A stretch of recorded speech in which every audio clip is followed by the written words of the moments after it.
石小念，石小念，怎么喝这么多酒啊？喝多了？又喝酒，每天都睡觉，像个猪一样。快起来，我有事情跟你说。米生，你输了，你得愿赌服输。来，喝多了，你别喝了。啊！陪我喝酒，你输了。走了。酒，你怎么不让我喝酒呢？走。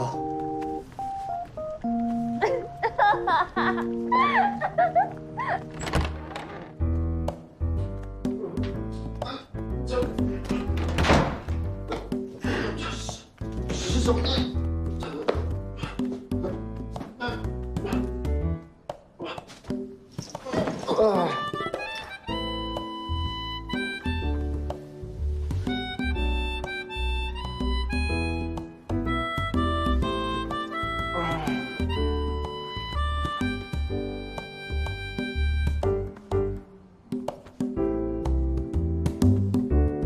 石小念，谁让你喝这么多酒啊？你不能喝，你就别喝这么多嘛。馋死了。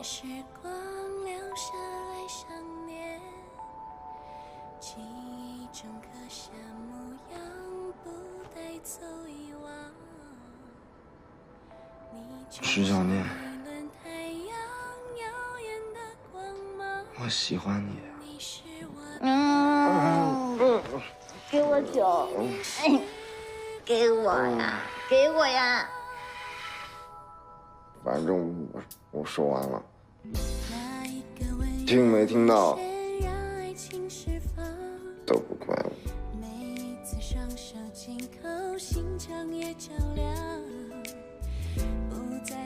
现实与理想的重量，你是我的一念时光，曾辗转难辨的长夜，临摹未来的图画。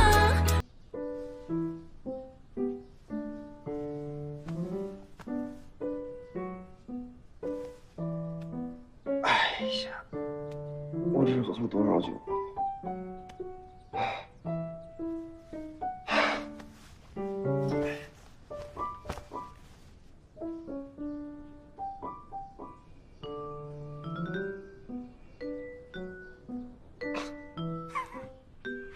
石小念，世界上怎么会有你这么清新脱俗的睡姿？你是来搞笑的吗？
小聂，喂，丸子，我昨天晚上怎么了？是不是喝大了？那是不是有人陷害我呀？谁送我回来的？小聂，不要有被迫害妄想症，没人陷害你，你昨天晚上喝大了而已。喝大了，那是公公送我回来的。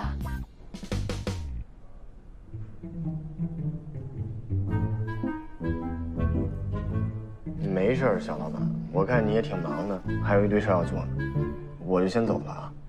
有事您再叫我。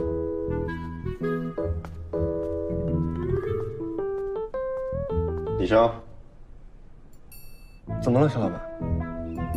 这还真有水印呢。但是是不是少了一页啊？哎，做的挺像的。哎，你们为什么办这假证啊？有什么好处吗？办什么假证啊？办一个真证才9块钱而已。我跟你说，我跟米生这次可是认真的，这张结婚证货真价实。为了什么呀？人家结婚都有3个理由：大龄剩女恨嫁，不是；父母逼婚，应该也不是；那共同买房买车，那不至于啊。你起来一下啊！还有一种可能，什么？还有一种，你意外怀孕了！怀你个大头鬼啊！我们俩现在连肢体接触都没有。为什么？哎呀，没有原因，这不是给大家冲喜吗？你赶紧去上班吧，一会儿来不及了。我不，具体过程是什么呀？哎呀，等到工作室再说嘛，不然这么心累的事儿，见了白宇还得再说一遍，我嘴都干了。哎，这个挺好用的。行了，赶紧走吧，上班吧，走。那我也得问，这具体过程是什么呀？哎呀，你怎么那么八卦呢？说说吧，怎么回事啊？这还不都怪你呀，小老板！我可是本着对你无比信任的心理才跟他赌的。谁知道你这么不争气？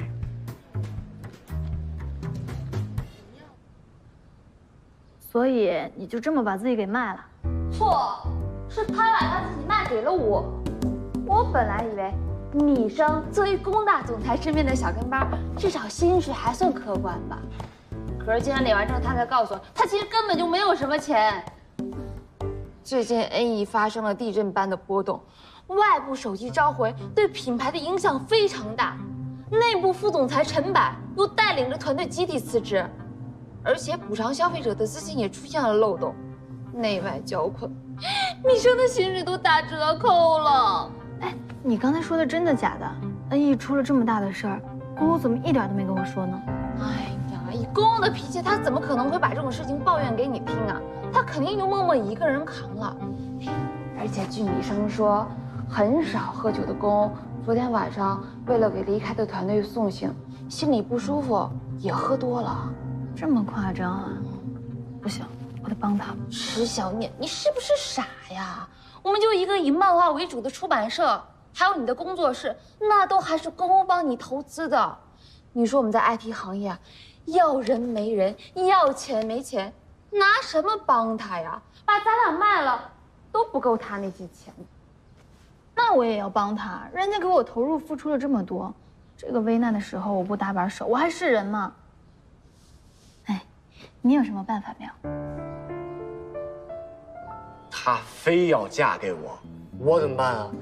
你说我一大老爷们儿，我还治不了她吗？我就……你们两个打我打赌？不是，是她非要赌。孙洁平这个人嗜赌成性，我可得好好拜拜他这个。你们两个打我打赌，你还赌不赢，亏你跟了我这么多年。新的部门负责人我已经想好了，等会儿你去把文件拿过去，给各位董事们看一下。对了，产品召回的事情反响怎么样？啊，社会舆论反响还不错，有不少人觉得咱们召回很及时，还算是良心企业。但是大家更看重的还是后续的处理和赔偿方案。如果这个方案不能让大家满意，那估计后面一波的舆论压力才会更大。行，知道了。既然结婚了，哪天吃个饭吧？哦，行啊，时间您定。我定。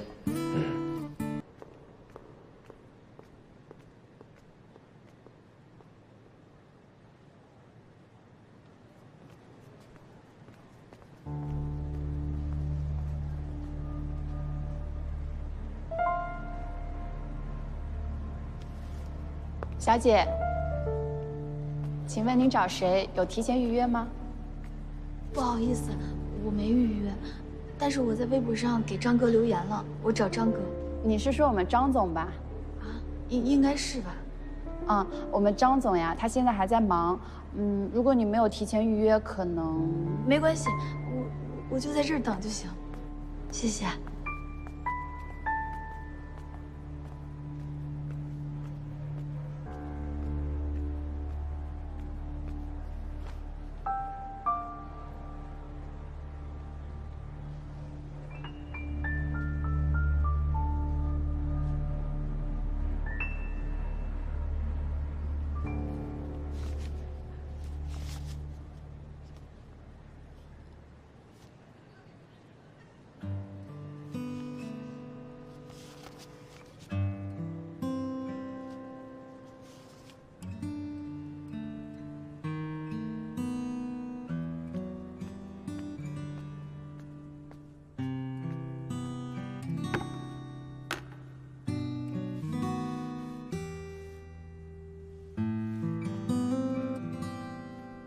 嘿，小姑娘，都下班了，你是不是也该走了？啊，下班了啊？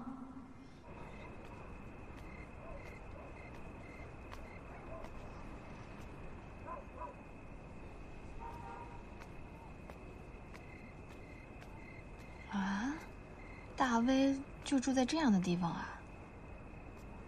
算了算了，先解决了问题再说吧。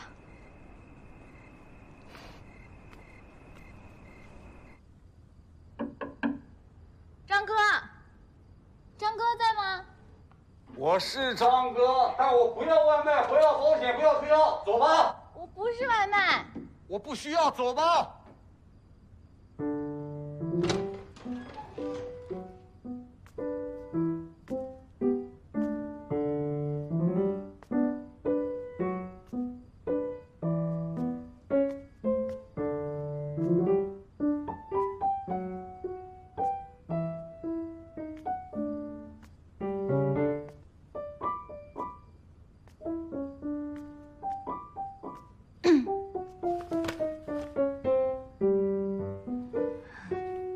你谁啊？一个女孩大半夜跑到一个陌生男人家里，不危险啊？啊，我之前给您微博发过私信，我就是做NE创作短片的那个，你还转发过我的作品，还对NE的手机给予过表扬。那又怎么样？我今天之所以来找你，是因为你在行业里和微博上都有不小的影响力，所以我请您帮我一个忙。我凭什么帮你啊？网上是网上，线下是线下。我欣赏你的视频，所以我转发了。啊，至于你说那个帮NE洗清负面新闻，我又不是运营号，也没那个闲工夫啊。看来你已经看了我的留言了。其实NE这次确实造成了不小的失误，但是他们的后续处理也很快，而且并没有在造成问题之后才出来补救，他们也有道歉，而且也有认真负责的态度。哎，你是NE什么人？产品经理，看起来不像啊。什么都不是。那你来找我干嘛？我只是单纯的觉得，现在很多批评的声音都是不顾实际情况的。你看，你有这么多的人在网上支持你，就说明你对事情的判断有公正的标准，你知道支持什么声音，反对什么声音。现在很多舆论肯定是有人为操控的，所以现在他们都已经很不理智了。我觉得NE的手机还是有可圈可点之处的，你说呢？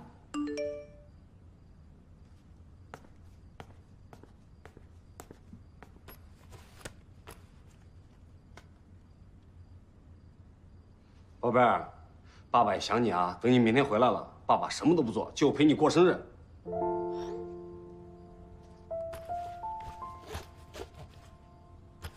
你还不走？我走了。哎，你不能走，我还有话没说完呢。拜托，我现在下班要去给女儿买生日礼物了。过几天你想怎么聊都可以啊。张哥，你说你要给女儿买礼物，你要买什么生日礼物啊？现在你要去哪个店都关门了。我女儿最喜欢漫画，我去给她买个漫画的娃娃。你说她喜欢漫画啊？那你等我一下，给我一点时间。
我是正经画漫画的，我们工作室承接一切自主定制，机不可失。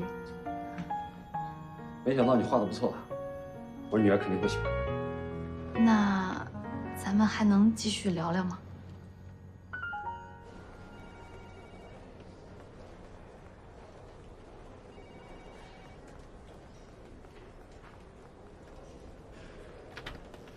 曹老板，敲门！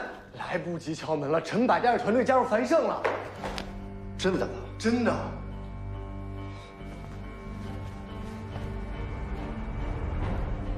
看，今天上午已经要开媒体新闻发布会了。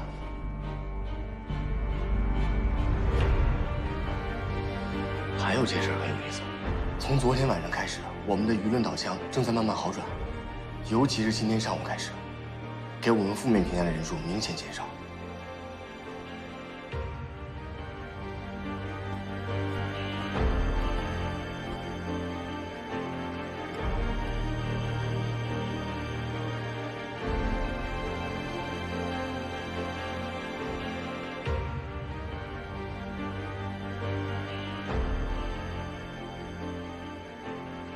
一定是有人在背后默默帮助我们，不然我们不可能这么快就扭转局势。小老板，我听丸子说，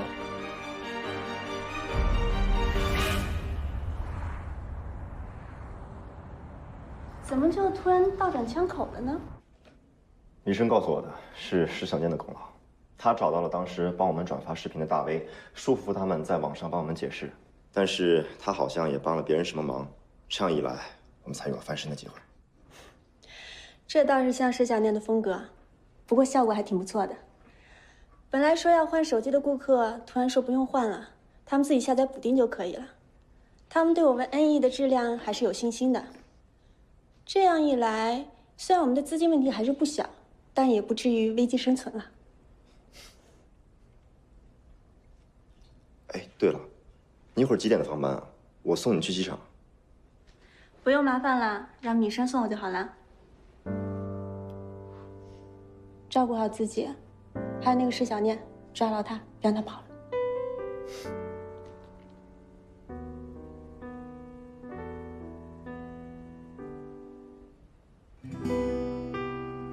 告别礼物。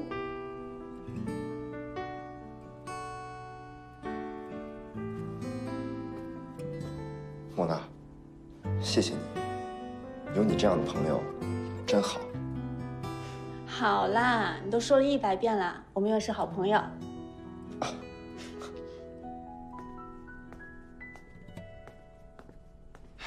虽然工作要紧，但还是先把饭吃了吧。我不饿。哎，你先好好吃饭，不吃饭扛不住的。哎，我听小丸子说，你是为了替公公赚一些钱，好帮他补上资金上的漏洞，才这么拼命的。我也不都是为了他。我是想吧，你看他为我投入了这么多，无论是出版社也好，还有这个工作室，我可能一辈子都还不上他这人情。那我就在他需要帮助的时候，利用他给我提供的条件赚点钱帮他。那你也不能这么累啊，连轴转很辛苦的。更何况，其实你挣的那些钱对于公欧来说，也只是杯水车薪。谢谢。杯水车薪怎么了？总比没有强啊。最起码我可以用行动表达，让他知道他还有我石小念这个朋友在背后默默的支持他。那他了解你的一片苦心吗？他呀，哎，有的时候我也挺不懂他的。比如说，他让我住在他家里，还有他带我去穆千初的订婚典礼。他这个人挺不善于表达自己的感受的，只知道为朋友默默的付出。所以我觉得我用我现在的方法，比直接跟他说明更能让他接受。真是服了你了。不过我还是提醒你啊，身体最重要。放心吧，你是不是带了新的订单来呀？我看看。哇，这么多呀！我们这周的业绩肯定能翻倍了。必须的。太棒了，得力干将。赶紧吃吧。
就像一轮太阳，耀眼的光芒，你是我的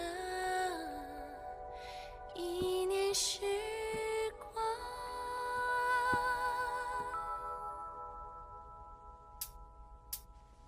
那一个温柔眼神，让爱情释放。每一次双手紧扣，心肠也照亮。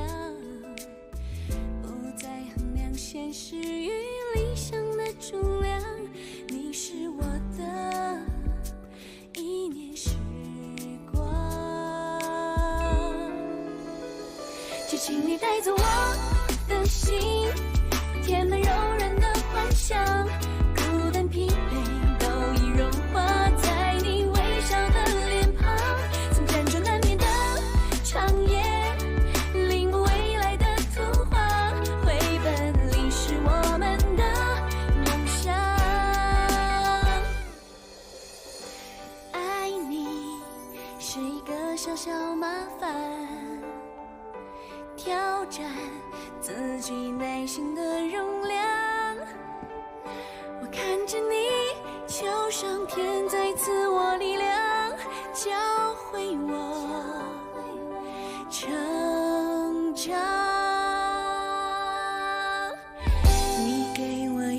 时光留下来想念，谢谢你啊，石小念。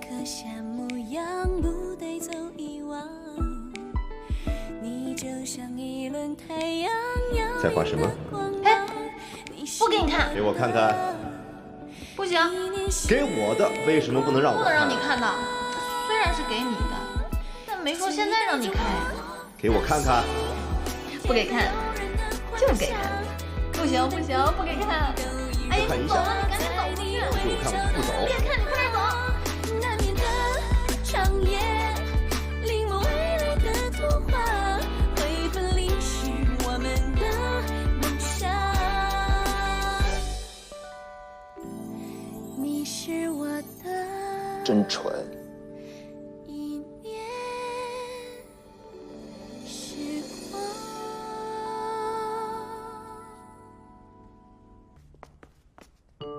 他们都说陈总跳槽到繁盛是故意针对小老板你，毕竟繁盛这么多年一直跟咱们不对付，他带着咱们的技术过去，繁盛自然是敞开大门欢迎。我知道了，那我先出去了，小老板。去吧。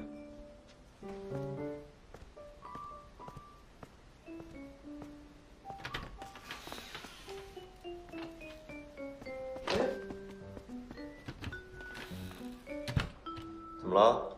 有事吗？那个，我见到我有必要这么紧张吗？不是紧张，我看到你有什么紧张的？不是那个，要向老板汇报工作，这是第一次，有点不知道该怎么开口。汇报工作啊？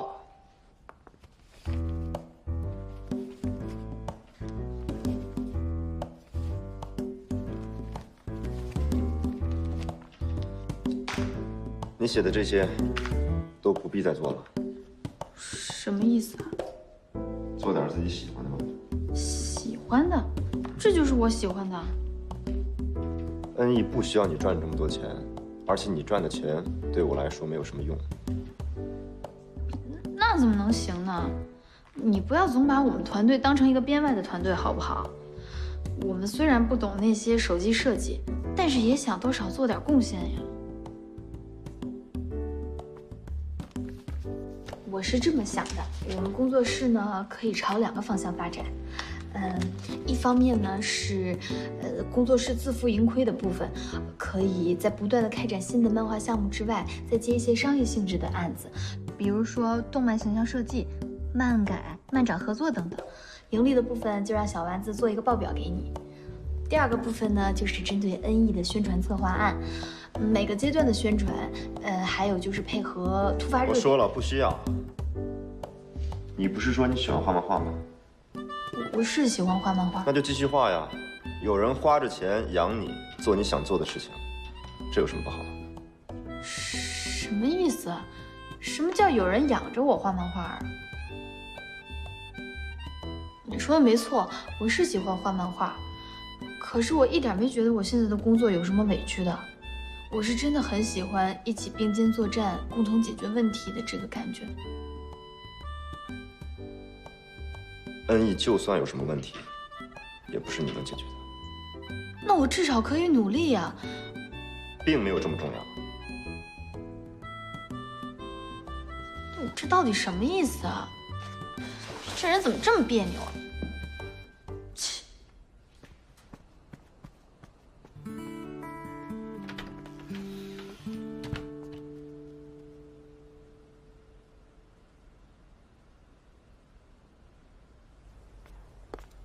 小念，怎么样？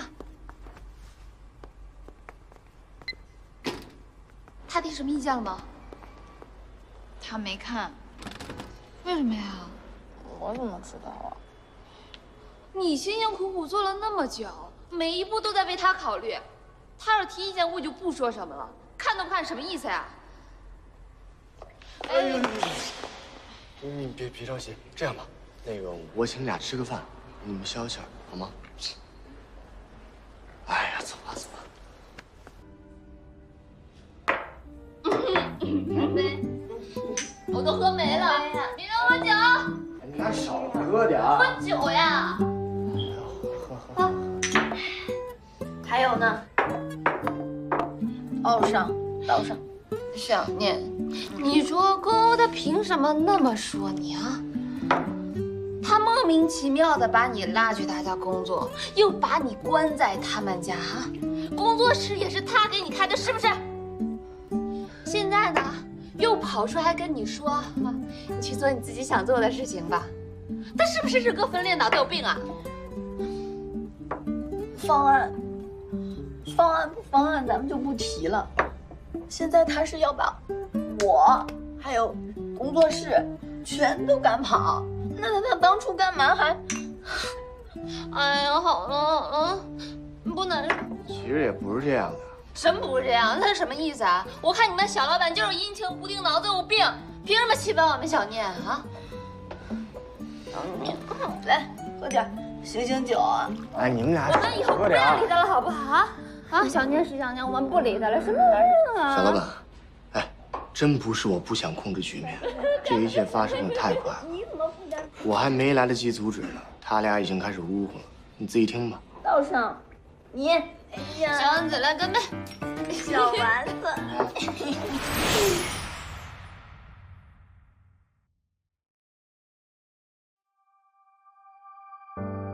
我们都走过时光的堤岸，谁不是水面另一个倒影？颠倒悲喜，学会遗忘记起，风试着将波折抚平，我试着将一切抹去。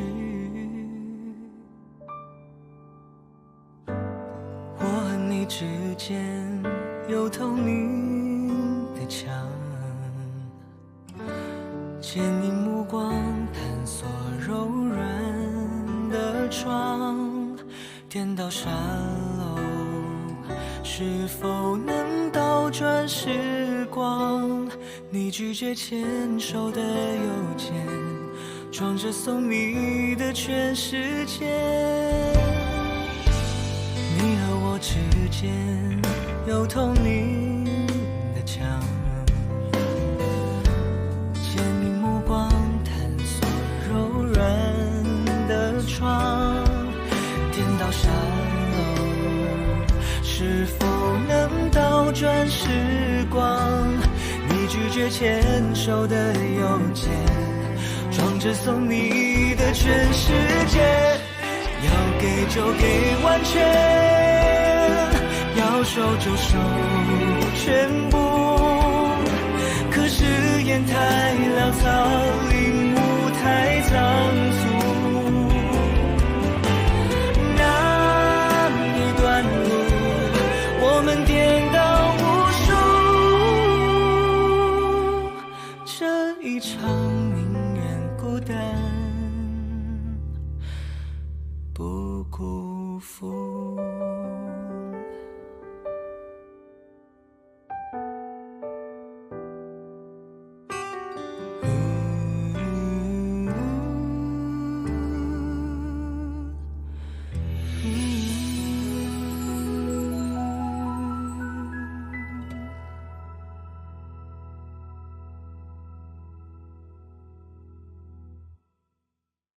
喂，喂，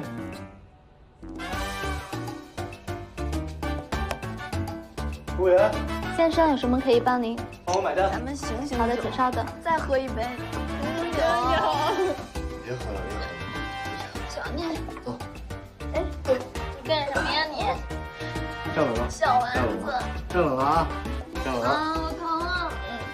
起来，起来，小念，来，回家了，回家了，回家了。喝酒。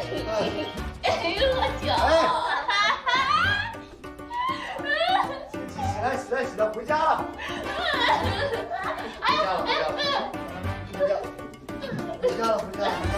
我们去哪儿啊？小丸子。哎。老板，再来2盘。别废话了。你在安静。我要上来，我没事。安静一点儿。放开！谁要放我下来？闭嘴！干杯！你放我下来！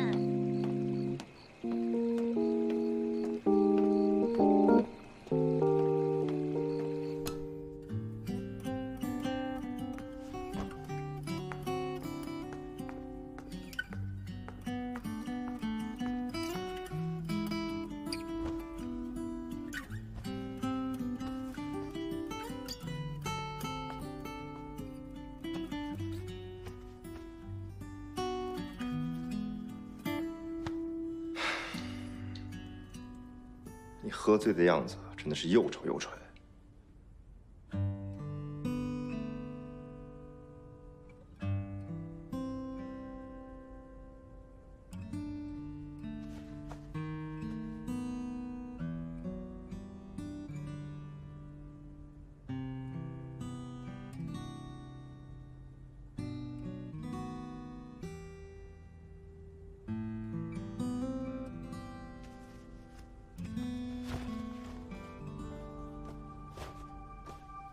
什么时候对别人这么好？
有透明的墙，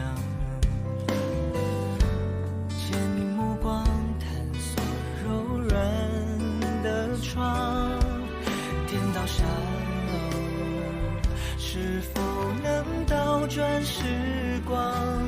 你拒绝牵手的邮件，装着送你的全世界，要给就给完全。要收就收全部，可是烟太潦草，领悟太仓促。那一段路，我们颠倒无数，这一场宁愿孤单不辜负。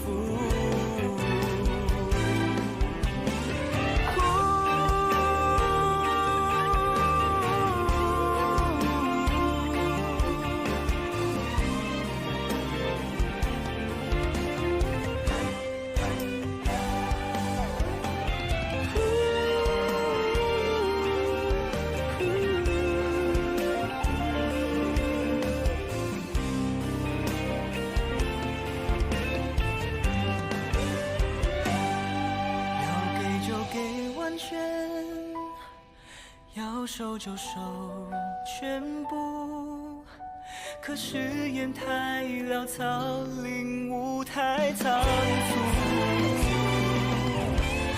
爱的迷途，我们颠倒无数，这一场宁愿孤单不辜负。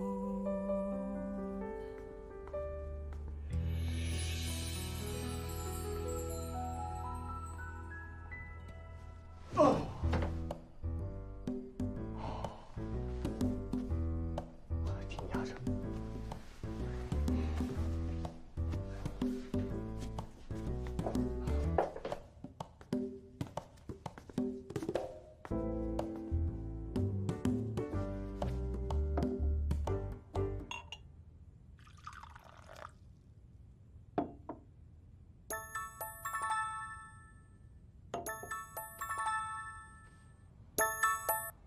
哎，小老板，你不用来接我了，他已经睡了。好。哎，小老板，说。其实吧，石小念他们这帮人，我以前也不太理解，但现在，反正有话直说。他们其实很想帮到你，很想证明自己的价值。最近他们一直忙东忙西的，为了公司这点事儿折腾。虽然我也知道。这么做没什么用，但可能这些事情会让他们自己觉得自己很有价值。你现在突然让他去画自己想画的东西，他既没有资源，也没有渠道啊。你这几天多去跑跑杂志社，如果有人对他的漫画感兴趣，钱的问题我来解决。啊，还有，今晚是你送他回来的。啊。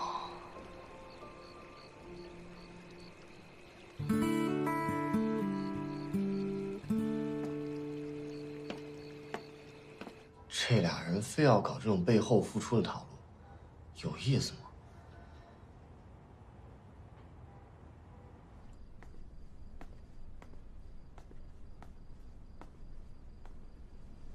女孩子家家，睡也没个睡相。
什么呀？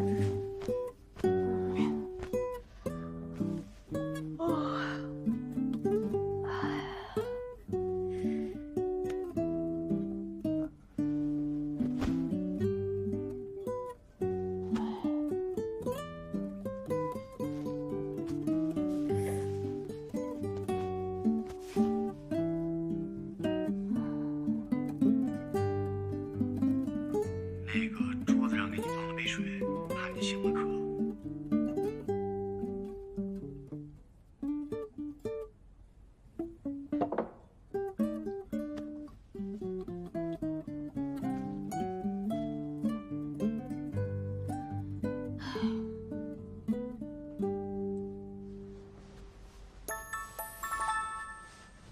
哎呀，这怎么还打回来了呢？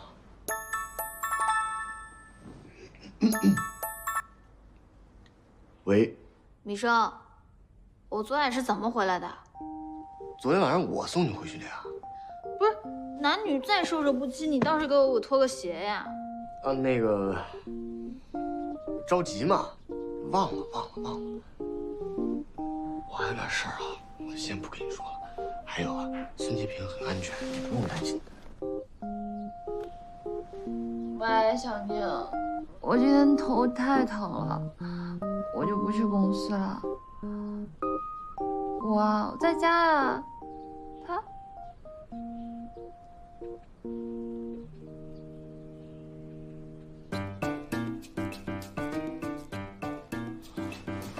你怎么在这儿啊？我这，哎呀，怎么什么都不记得了？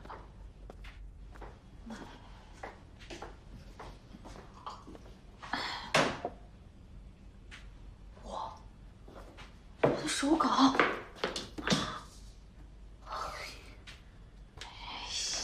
这肯定是米生那小子搞的。那怎么弄成这样啊？哎，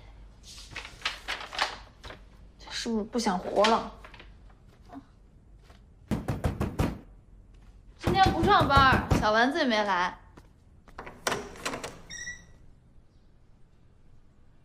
你怎么来了？我找你有事儿。我最近还要重新装置一下，所以有点乱。你找我来有什么事儿？我听千初说你画过一个结婚证，跟他人手一个，还有一个在你这儿，是吧？是。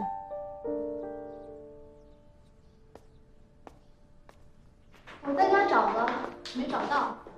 在你手里吧，在我这儿。给我吧，反正以前的事儿都不作数了。那上面写着我和千初的名字。如果他想起来，你就算是签出那张订婚前我就看过了，所以那上的名字你已经改过了。改过了，只不过没想到你这儿还有一张。不过你们两个那时候还真够幼稚的。再幼稚，也是我们俩的过去。你不也说了那是过去吗？你现在不也有别人了吗？这样吧，我们就当互相帮忙。你呢，把他给我，我以后再也不来找你麻烦，怎么样？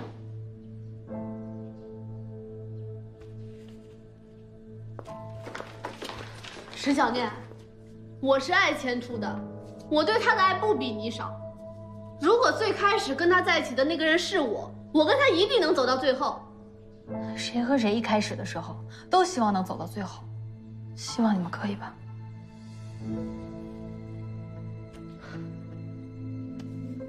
姐，我求求你了，好不好？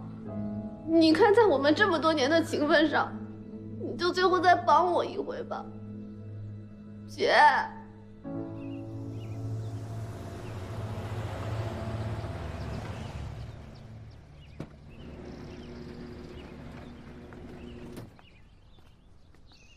穆总，总公司您备了会，还1个小时就要开始了。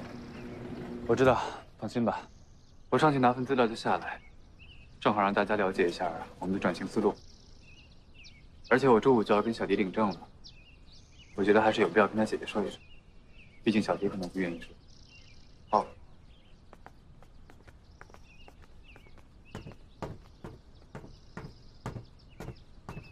姐，我求你了。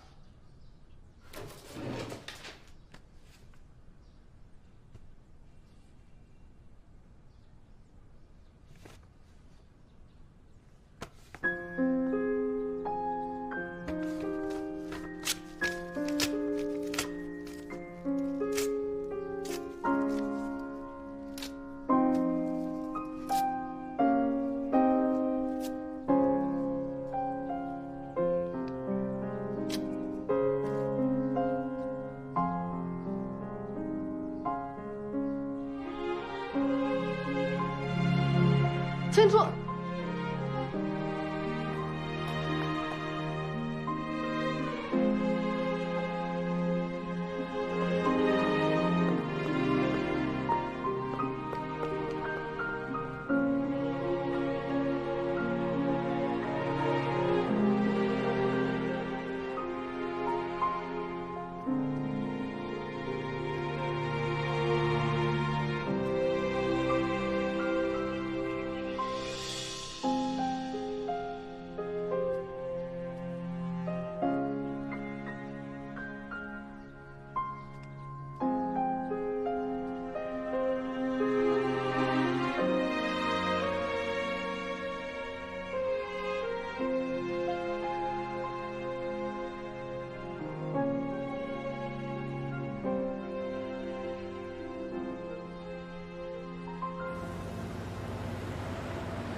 只能先到这儿了啊。那个我要去上班了，车钱我付过了，房钱我也付过了，是你喜欢的那个海景房。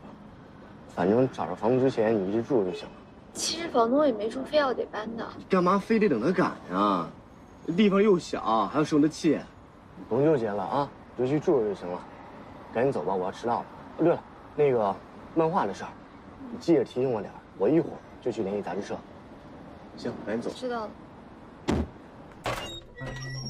千初，你听我说，我一直没有找到，然后我就回家去找，我回家也没找到，我就想着是不是我姐拿走了。你也知道我姐姐她对你，我知道了，小迪。公司还有会，我得先回去，就不送你了。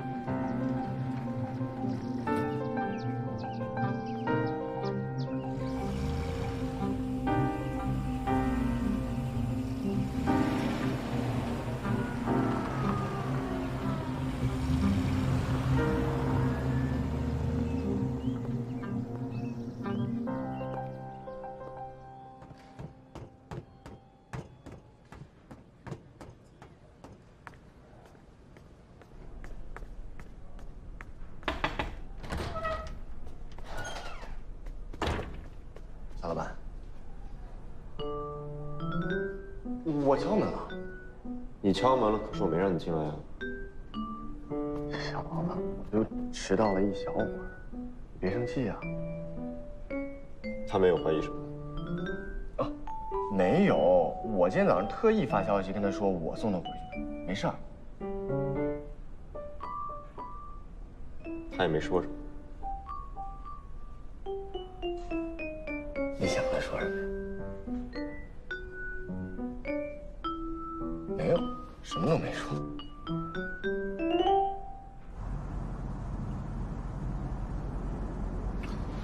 穆总，石小姐今天看上去好像有点紧张，是不是你们吵架了呀？不是吵架，结婚之前有点紧张，很正常的事儿。现在单身男女都有点恐婚症了。周五帮我安排个会，重要的，推不掉的那种。好。有些事，我是真的该了解清楚。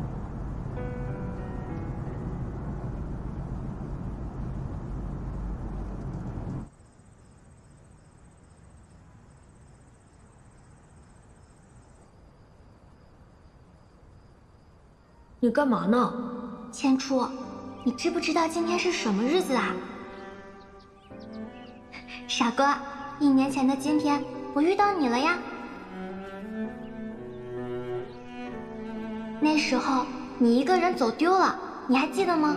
我眼睛看不见，对时间没有什么概念，忘记了这么重要的一天。没关系的，千初，我有个东西想送给你。这是什么？我看不清。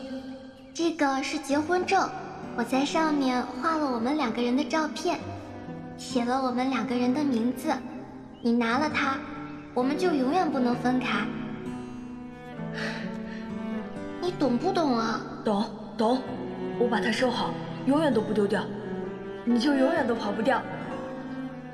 千初，我有一个小盒子，我们把结婚证放在这个里面，它就永远都丢不掉了。你和我之间有透明的墙，借你目光探索柔软的窗，颠倒沙漏，是否能倒转时光？你拒绝牵手的邮件，装着送你的全世界。要给就给完全，要收就收全部。可是烟太潦草，领悟太仓促。那一段路，我们颠倒无数。这一场宁愿孤单不辜负。工作室在一天，我就要让它有一天的样子。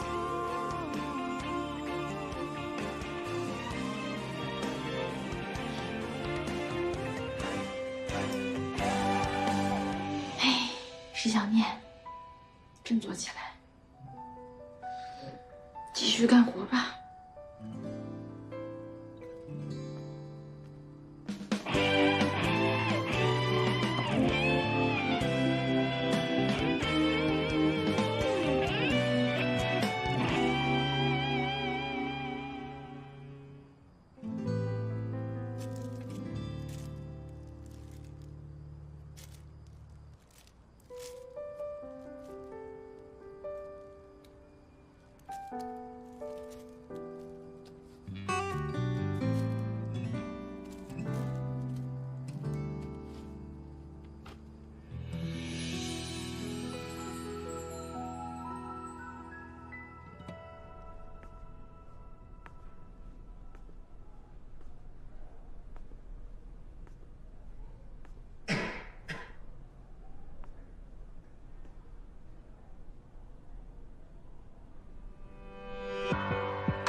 你看，可以啊，上面什么时候画了这么多画啊？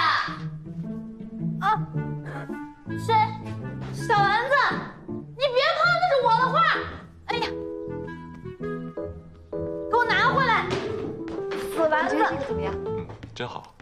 哎，小念，这别跑啊！给我拿回来！小念，画成色。反正我就是发泄情绪，随便画的。伟大的作品啊，都是从随便画里面涌现出来的，我可得好好看看。看，随便看了又没什么用。当然有用。米生说什么？哎呀，你说米生这个人他是不是有病？在酒店给我开了一个房间，开完以后他就没有露过面，真是不知道他怎么想。哎呀，知道的呢，知道你们俩是领证；不知道的，以为他金屋藏娇呢。那他还能盖得起金屋啊？白宇，干活。好。给我先交稿。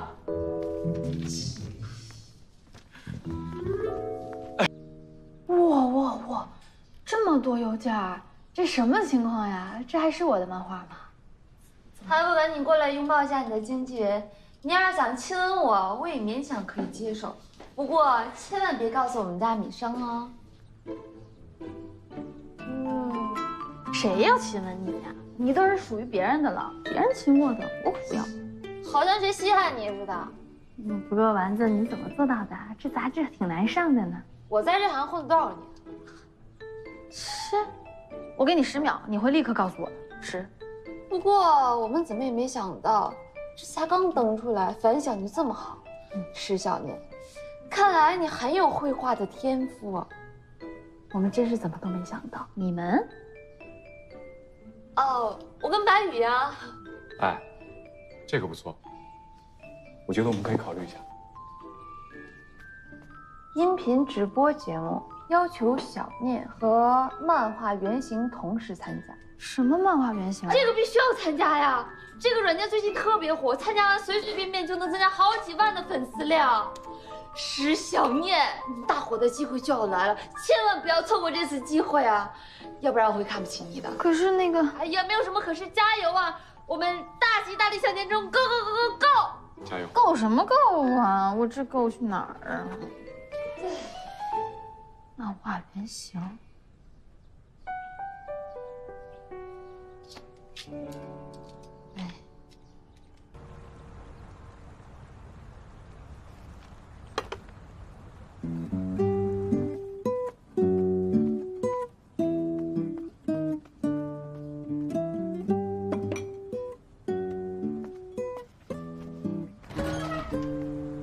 你刚打完球回来吧？我给你做了蛋炒饭，要不要吃？啊，你先进去吧。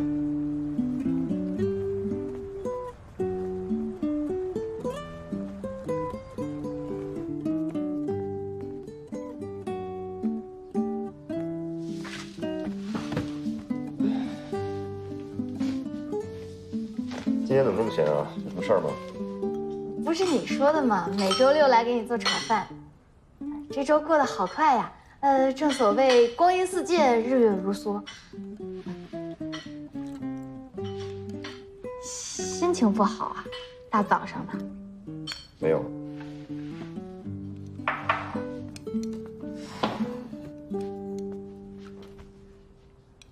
味道还可以啊，其实我可以多做点。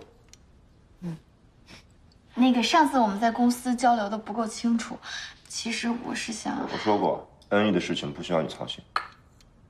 我知道我帮不上什么忙，可是我有什么话就直说，别拐弯抹角的。那个我……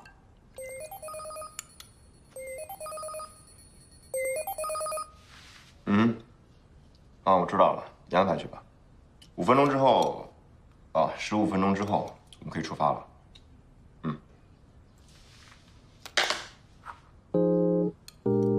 你最近是不是很忙啊？很忙，但不需要你帮忙。我有5分钟的时间吃饭，给你10分钟的时间把你的事情说一遍。 5分钟，就5分钟。我的漫画第一次在这个级别的杂志上刊登，就像你说的，我做了自己想做的事情。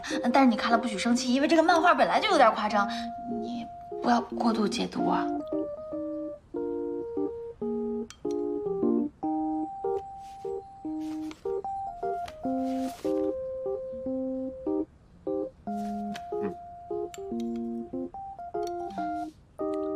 那你继续吃吧，你慢慢吃，工作要紧。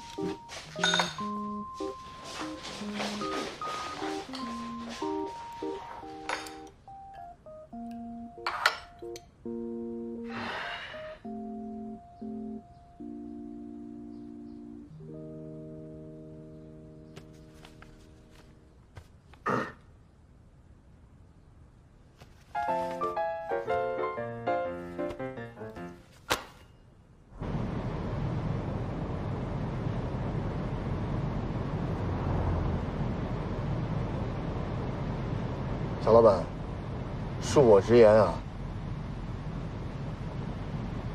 小老板不恕。你恕不恕我都得说。小老板，你这种喜欢人的方式，是不是略微有点特别呀？有话直说。你是喜欢石小念，没错吧？如果我没瞎的话，你瞎了。我瞎了，你还让我开车呢？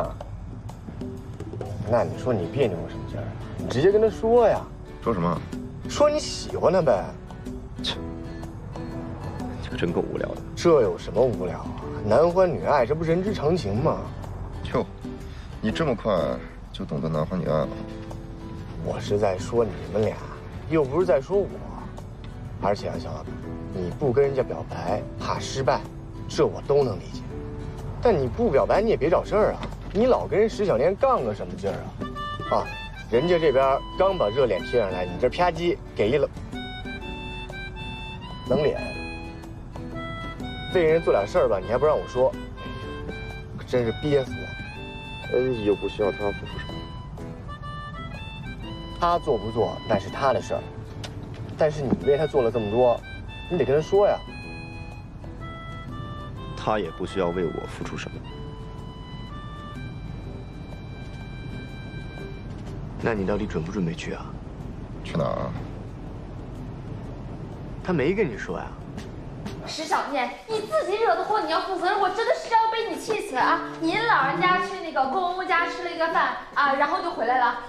谁去节目谁去啊？我去还是你去啊？还是白宇去？你自己一个人饰演2个角色是吗？你自己演这个分裂是吗？哎呀，不是。哎呀，这不是，公公真的很忙，而且他一副这个刚睡醒的样子，我也不敢问他呀。要不然丸子，其实也不必要非得这样，咱们就跟编辑说一说，就取消了算了。然后你就跟他说我病倒了，很严重，演流行性感冒。你最好说你病逝了，不是这个意思。哎，我的意思是，咱们呢不需要非得这样，就正常发展也挺不错的。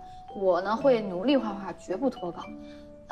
光连载其实也能达到不错的反响，也不需要非得。哎呀，随便你吧。别光弄一山，我是推不动你呀！我已经被推倒了。丸子，我是绝对不会放弃我这漫画梦想的。而且我已经在你们2个的帮助下唤起了第2春了。你去不去找公公？不去啊？不去我自己去。不行不行，丸子。哎呀，你怎么这么固执呢？1根筋啊！我1根筋，石小念，这怎么办？节目谁去啊？非要说办法，我倒是有。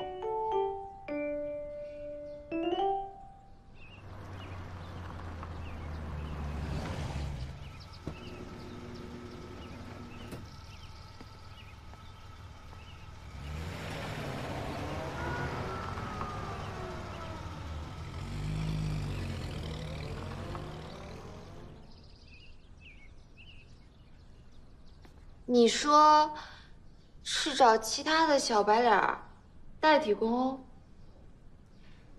找一位年轻有为的老板来替换公欧，这样也不会影响到小念漫画的气质，而且很少有人知道原型是谁，不会细究，比较好糊弄过去。其实也不是不可以，可是咱们上哪儿找这种年轻有为的老板呢？再说我们俩是艺考班同学，又不是总裁班同学。哎呀，我再想想。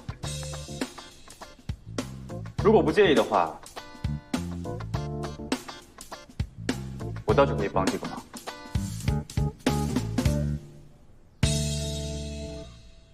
放心吧，我们肯定会根据你们的建议尽快的更新系统。我们这次主打的就是性价比，相信在产品推出的时候，肯定不会让你们失望的。相比恩义，我们沈总这次更看好你们繁盛。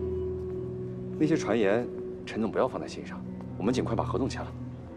好啊，来。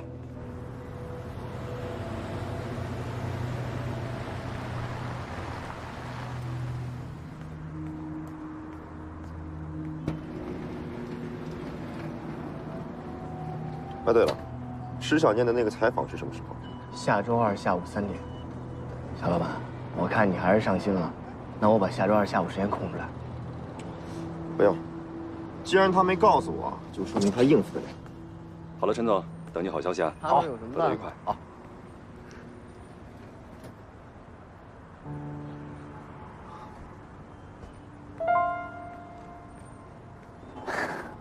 小欧，好久不见。没关系，我不着急，二位慢慢聊。聊完了。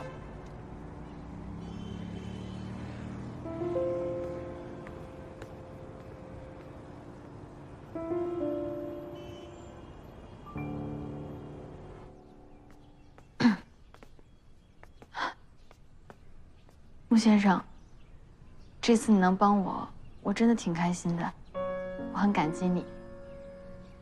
但是，我还是不太想麻烦你，不想耽误你个人的时间。